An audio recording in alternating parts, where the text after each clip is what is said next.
মুরগির রোস্টের এই রেসিপিটি দেখে আপনার বারবার বানিয়ে খেতে ইচ্ছে করবে। মেহমান এলে বা নিজেরা খাওয়ার জন্য এই রান্নাটি খুব সহজেই করতে পারবেন আপনি।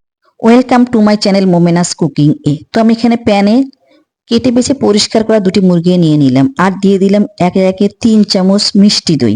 এখানে অবশ্যই মিষ্টি দই দিতে হবে, আর মিষ্টি দই দেওয়ার ফলে এই রোস্টটি হবে একটি ব্যতিক্রম ধর্মী রোস্ট। তারপর পরিমাণ মতো লবণ দিয়ে এখানে সব ভালো করে মেখে নিলাম। আপনারা কাঁটা চামচ দিয়ে একটু ফুটো ফুটো করে নিতে পারবেন, লবণ সুন্দর মতো ঢুকে যাবে।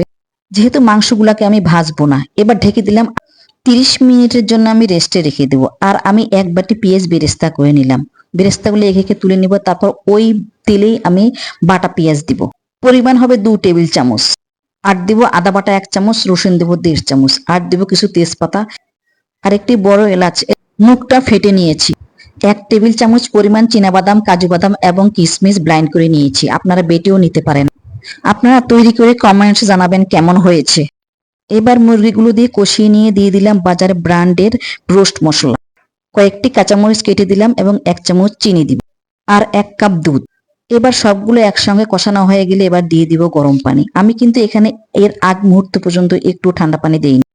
রান্না শেষ। এবার কিছু বেরেস্তা করেছিলাম যে আগে, সেই বেরেস্তাগুলো দিয়ে দিব আর দিয়ে দিব 1 টেবিল চামচ পরিমাণ গুঁড়ো দুধ।